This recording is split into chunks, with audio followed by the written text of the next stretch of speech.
നമസ്കാരം, ഞാൻ രമ്യ പണിക്കർ. സീരിയൽ ലൊക്കേഷനിൽ വെച്ച് ലൈംഗിക അതിക്രമണം നടത്തിയതിന്റെ പേരിൽ ഒരു പ്രമുഖ നടി പോലീസിന് പരാതി നൽകിയത് സോഷ്യൽ മീഡിയയിൽ വലിയ രീതിയിൽ ചർച്ചയായി മാറിയിരുന്നു.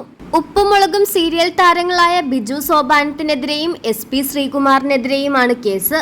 വാർത്ത പുറത്തു വന്നതിന് പിന്നാലെ ആരായിരിക്കും ആ പ്രമുഖ നടിയെന്നായിരുന്നു ചാനലുകളിലെ കമന്റ് ബോക്സ് നിറയെ. കൂടുതൽ ആളുകളും പറഞ്ഞത് അത് നടി ഗൗരി ഉണ്ണിമായയാണെന്നാണ്. എന്നാൽ അടുത്ത ദിവസം തന്നെ അത് താനല്ല എന്ന് വ്യക്തമാക്കിക്കൊണ്ട് ഗൗരി തന്നെ നേരിട്ടെത്തിയിരുന്നു.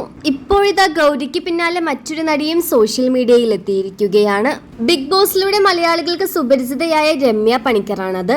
ഉപ്പുമുളകിന്റെ 2 എപ്പിസോഡുകളിൽ മാത്രമാണ് രമ്യ പണിക്കർ ഉണ്ടായിരുന്നത്.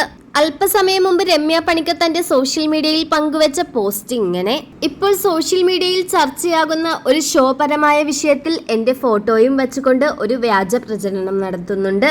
അതുകൊണ്ടാണ് നേരിട്ട് വന്നത്. എനിക്കിതിൽ ഒരു പങ്കുമില്ല. തികച്ചും 2 എപ്പിസോഡ് മാത്രമാണ് ആ ഷോയുടെ ഭാഗമായത്. ഞാൻ ഷോയുടെ അണിയറ പ്രവർത്തകർ എന്നോട് നല്ല മാന്യമായിട്ട് തന്നെയാണ് ബിഹേവ് ചെയ്തത്. പരാതിക്കാരിയായ ആ നടി ഞാനല്ല എന്ന് പറഞ്ഞുകൊണ്ടാണ് രമ്യ പണിക്കറുടെ പോസ്റ്റ്.